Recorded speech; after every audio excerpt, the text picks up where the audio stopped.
Hello, welcome. I hope you're doing well. I feel like now I've officially made my return. I'm making videos now, consistently. It's still early days, obviously, but I feel good about it. I'm also really happy that I've finally basically wrapped up 2024 as a reading year. My last two videos were my 2024 wrap-ups, and now I want to get back into videos about the books that I'm reading this year. I already made a January, February, March wrap-up. It was a little late, but that was my comeback video. And then I made my 2024 wrap-ups. Now I want to get back to 2025 as reading year.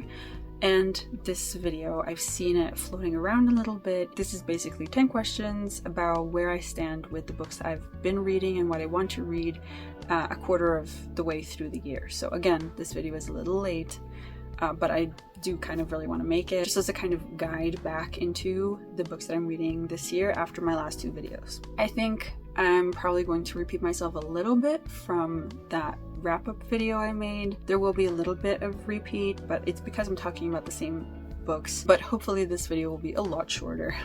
I'm gonna do my best to make it a lot shorter. Basically, 10 questions to answer about the books I've been reading so far this year and my reading so far this year in general. So I apologize for this being a really late video, considering it probably should have come out in the very beginning of April, end of March. But you know, when you start late like I did this year, you just kind of gotta try and get back on track, and that's what I'm doing. Again, I'm planning on making a April-May wrap-up come the end of May, beginning of June, probably the beginning of June, and so then I'll have more books to talk about, and I'll finally be up to date, which is very, very fun. But for now, I'm going to just bring everything back to the books I've already read so far this year, ending with March. The original creator of this challenge, the channel name is Roisin's Reading. I'm going to leave a link in the description to their channel and to their video talking about this challenge and answering the questions themselves. I'm going to leave all of that in the description. I'm also going to put the name up on the screen somewhere for you to see. And I'm also going to leave the 10 questions in the description as well, just for ease of access, so that if you want to answer them yourself, you can go ahead and do that. But for now, I'm gonna get started with question 1. Question 1 is very basic, very simple. How many books have you read so far this year?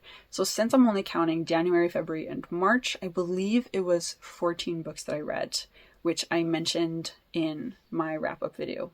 I think it's in the title. That's the only reason I remember. Throughout January, February, and March, I read 14 books, which I think is really good. Like, I was on a reading high and doing so well, and I'm really, really happy with that number, actually. Question 2 is, have you already found a book that you believe will be a favorite of 2025?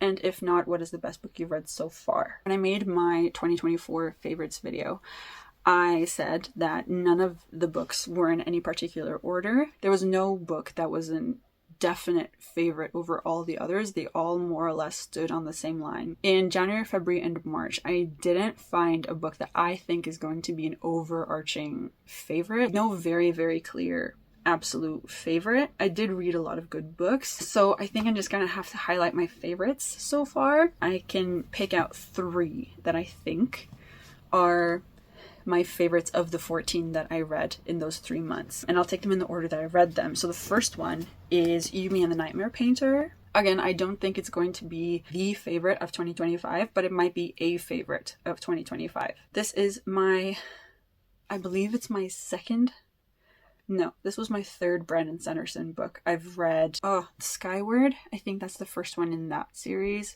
Read that one, loved it. Read The Final Empire, didn't really love it. And so this one was my 3rd one. I really, really liked it. I think, well, it's a long time since I read Skyward, and I have to read that book over again and read the entire series because I have high expectations for it, because I really remember loving that first book. But this one might be my favorite Brandon Sanderson book so far. I'm currently reading, I don't even remember the title, but a whole other series by him, and I have a really positive experience with it so far, but this one is really good. I really, really enjoyed this book, and I'm very glad that I did, because I know Brandon Sanderson is very loved and has written a lot, and I'm sure I'm going to like a lot of it. I just had a really unfortunate experience with The Final Empire. So Yumi and the Nightmare Painter is definitely one of the best books that I've read so far. Another book that I want to put on this list and highlight is The Soul of a Woman by Isabel Allende. This is nonfiction. It's basically about her life growing up, about the people around her and how they influenced her. It's not very thick. It's my first Isabel Allende book. There are 3 fiction books of hers that I am very, very interested in reading, especially after reading this one. So this has to be among my favorites so far this year. It's really, really good. I flew through it. She's a great writer. At least this gave me the impression that she's a really great writer. Of course, her fiction might be a whole other story, but at least this one was really, really good. And then the last book that I read in March, which is when we are cutting off the books we're talking about in this video, was my first reread of The Hunger Games. And I just... it's so good. And although it's a reread, I haven't read it since like 2010, 11, 12. It's been more than a decade. It is still really, really good. And I had a great time reading this. I rediscovered a lot, even though I remembered a lot. This is another book that, even though it's like, this is over 400 pages, like 400 and almost 450 pages, but I flew through this too. It went so fast. So this kicked off my Hunger Games reread in anticipation of reading the 2 prequels that I had not yet read, Ballad of Songbirds and Snakes and Sunrise on the Reaping, which came out in March, which I really wanted to get to, but I only felt I could read them after I'd reread the Hunger Games, and so I started my reread, and here we are. So this one is not a new to me read, but it's a reread, and I want to include it because it was really, really good. Even now, more than a decade after reading it the first time and being a full adult, I still really, really enjoyed this one. It was really good. Next, any 1-star reads, or if not, what are your least favorite reads so far this year? And when I looked over the list, I had to land on 2 books that they're not 1-stars, but they are my least favorite reads so far. The first is Beach Read by Emily Henry, and the second is Legends and Lattes by Travis Baldree. Both of these I expected to like a lot more than I did. It's not that I had problems with them, it's more that I just don't think they were my kind of books, unfortunately. I've read 2 other Emily Henry books. I read People We Meet on Vacation and Beach Read, and I really liked both of them. Beach Read is probably most people's favorite Emily Henry book, but I always had a feeling that I wasn't gonna love it as much as other people have. I don't know why, but I had the feeling. And so going into the book already thinking that I'm not gonna love this probably didn't help. My biggest problem with it was the first fourth, when we meet our characters and ultimately the wedge between them that I just didn't believe. I didn't think that it was well enough done. Enemies to Lovers is never the trope that I go for. I don't go out of my way for it. That trope is just not really my thing. It can be done really well and I can enjoy it, but it's just never really been my favorite. But I really, really don't like it when enemies to lovers isn't really enemies, they're just dramatic. And that's what I felt was happening in this case. They were just overly dramatic for no reason, and it bothered me. I'm glad I pushed through and I finished it. I liked everything else. I thought it was a good book. It's just not my favorite, and I expected to like it. I did want to like it more than I did. After reading so many other books that I really enjoyed, this one is probably one of the weaker ones. This is probably one of the weakest ones that I read in those 3 months. Legends and Lattes. It turns out, I think I've discovered with this book that low stakes that are that low is just not really for me. I was bored through a lot of it. Yeah, I was just bored. And so I know the problem is me and not the book itself, but I just didn't vibe with it. And so it's not among my favorites either. It's one of the weaker reads that I experienced in those 3 months. Disappointing, and I've heard that the second one is probably going to be more to my liking, and I do want to get to it. I do want to test that theory, but it's not a priority. So, book lovers and Legends and Lattes, sadly. Question 4 is most read genre so far this year, and I don't know. I think I've spread it pretty evenly among several, and I think that this kind of question is one that I'll have an easier time answering when I've read far more, so in many, many months. Any kind of pattern that I may be falling into will probably reveal itself then, but because I read in so many different genres, or at least try to, I don't know that one has completely taken over so far, at least not in the first 3 months. I might revisit this question in the autumn or come the end of the year. At least then maybe a pattern will have emerged, but right now I just don't think that I have a good answer. I don't think so. Question 5 wants to know if there's a book that has surprised me, and I'm going to include 2 books in my answer to this question. First, I'm going to pull up The Hunger Games again, because again, this is a reread that I have not read since I first read it more than a decade ago. And although I really hoped that I would still really enjoy it, considering that this is a YA book and that I read it so long ago, I've grown so much, both, as a person, I'm no longer a teenager, and also as a reader. I wasn't sure that I was going to really love this still. So I was really pleasantly surprised when I closed the final pages of this book and had really, really had a good time with it. It surprised me. And I didn't expect to not like it. I was just surprised by how much I ended up liking it. So this is definitely one. And then I think the second book that surprised me, The Life Impossible by Matt Haig. The Life Impossible was a book he released last year, and I was really anticipating it. I've read The Midnight Library, I've read The Humans, and they're good books, and I really enjoyed my time reading them. And so I was really looking forward to reading this one when I read the synopsis before it came out. And then it was released to really, really mixed opinions and reviews, and that made me really nervous. And considering that, I liked The Midnight Library and I liked The Humans, but they were not to me kind of these fantastic, exceptional books that made my favorites. They're just good books that I enjoy. And so I didn't really know anymore what to expect with this one. I just hoped that I didn't hate it. I did end up reading it, and I ended up liking it so much that it is my favorite Matt Haig book so far. I like this more than I like The Midnight Library, and I like this more than I like The Humans. It's just because this book takes a very interesting and weird turn that I think that's the biggest problem that those who ended up not really liking this book had with it. But to me, it really worked, and I really enjoyed the turn that it took. And I think that's why I liked it so much more. So this one pleasantly surprised me. I was really, really relieved when I ended up enjoying this book as much as I did. It definitely surprised me in becoming my favorite Matt Haig book so far.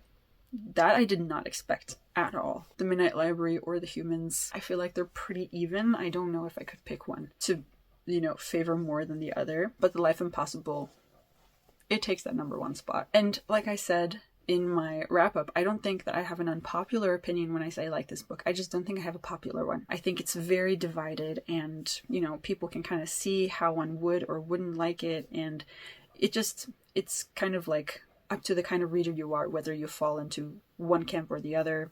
So I don't think liking The Midnight Library is an unpopular opinion. I just don't think that it's the most popular one. But usually I don't tend to have opinions that diverge too much from, the general opinion.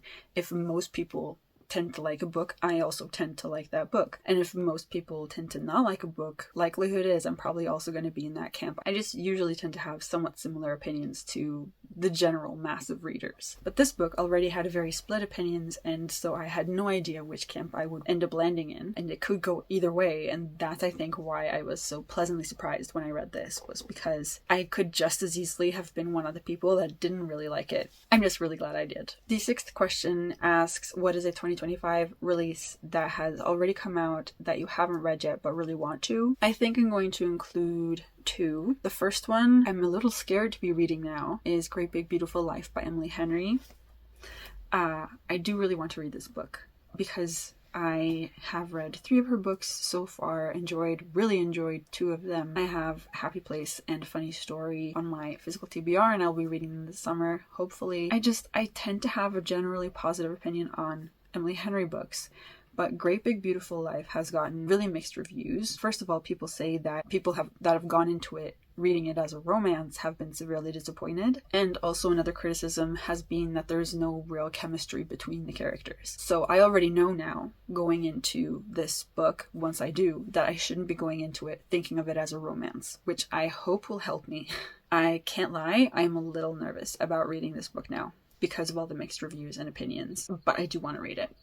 I just don't know when I'll get to it because I do want to get to Happy Place and Funny Story first. Emily Henry has also said that Great Big Beautiful Life is very different from her other books, so I feel like I'm prepared. I'm probably going to be putting it off even longer than I might have already been doing, just because I'm nervous. But I do want to read Great Big Beautiful Life. And then the second book that I want to point out, that I want to highlight, is My Name is Emilia del Valle. I hope I remember that name right. It's Isabel Allende's newest fiction book. This is one of the 3 fiction books that I'm really excited to get to by Isabel Allende, and also obviously her newest one. It came out in early May, and I really want to read it. It sounds really good. I haven't seen any reviews about this book yet, any opinions on this book yet, and I kind of want to just go into it blind because I have no expectations when it comes to Isabel Allende's fiction. I just know that I really loved that nonfiction book, The Soul of a Woman, that I talked about earlier. So yeah, this book I really want to get to, and I hope I get to it this year. The 7th question asks, what's a 2025 release coming out later this year that you want to read? And again, I can highlight I think I'm going to highlight 3 books. I want to read My Friends by Fredrik Backman. I know it's already out in the States. It's not out yet in the UK or Norway, and those are all in English. I want to read it in Swedish, and the Swedish one doesn't come out until, I believe, August. I don't know if I'm going to read the English one when it comes out here first, or if I'm going to wait with reading it until the Swedish one comes out. Because Fredrik Backman is Swedish and he usually writes all his books in Swedish. And I don't know if he wrote this one in English and has had it translated to Swedish, or if he originally wrote it in Swedish and it's been translated to English. I don't know. I just know that all his other full-length books are originally written in Swedish. And so I want to read the Swedish edition of My Friends when it comes out, but it comes out in August. So I have to wait. And maybe I will cave and read the English version when it comes out in June here. But again, I haven't decided. I don't know. We'll see if I cave or not. I think that's just going to have to be how it is. Of course, I also have to mention Katabasis by R.F. Kuang. I've talked about this book, I think, in a couple of videos at this point already so far this year. I've put out 3 so far, and I think I've talked about it in at least 2. Katabasis. Very excited about this book. I want to finish reading the Poppy War before, the Poppy War series before Katabasis comes out. I don't know if I'll have time anymore, but I'll try. Either way, I'm reading it when it comes out. I'm very excited. And last, I'm going to mention A Witch's Guide to Magical Innkeeping by Sango Mandana. I read The Very Secret Society of Irregular Witches. I believe that's the title. I read that in 2023 and I really adored it. It was really sweet. I really liked it. And this book the publishing date has been pushed. It's coming out in the summer, I think, June or July. And I'm very excited to read it. I hope that I get to read it quickly. I hope that it's not pushed any further and that it finally comes out and that I can get my hands on it, because I'm really excited about more books from Sango Mandana like this. I'm just pumped that we get another book from her that's kind of like giving the same vibes, because The Secret Society of Irregular Witches was just, it was really good. And yeah, I can't wait to read more from her. So that one too, I have to include on this list. Question 8 asks, what's a goal that you've made that you're succeeding at? I haven't talked about my bookish and reading goals for 2025 on this channel. I made a goals video for 2024, and obviously I stopped making videos, and so I never wrapped that up, and I feel kind of bad about that, but I do have some goals for this year. One of them, which I feel like I'm succeeding at, is reading more from my physical TBR. I'm doing a pretty good job of reading books I already own that I haven't read yet, and I'm very satisfied with how good I've been at doing that, and I want to continue doing that. Yeah, that particular goal's been going really well. Question 9 is, what's a goal you've made that you need to focus on? So one that you might not be doing as well at. And for me, that is reading more books by Scandinavian authors in Scandinavian languages. I have 3 books lined up in the next few months that are either Norwegian or Swedish that I want to read. And so I hope that I'll get back on track and have a good amount of Scandinavian language books on my read list by the end of the year. I'm really hoping that I get a solid number in Doesn't have to be a majority of books. That's probably an impossibility, but I do want it to be a good number, and I'll have to evaluate at the end of the year what a good number is, but I just want to make sure that I am consistently picking up a book here and there that is in Norwegian or Swedish, maybe even Danish. The last question is a very classic one for these tags. What's a new to you booktuber, bookstagrammer, book talker of 2025 that I recommend? To be honest, I have not been very much on BookTube. Definitely not been on BookTok. I don't have TikTok, so I'm not on BookTok, and I'm trying desperately my very best to get better at Bookstagram. So I don't have anyone to share because I just have not been paying attention, which could very well, I could add that to the list of goals I need to focus on. I need to get better at involving myself in the community, because when I stopped making videos, I also stopped consuming the content. And so I haven't really been watching. I just kind of abandoned this space as a whole since August, and only started diving back in March.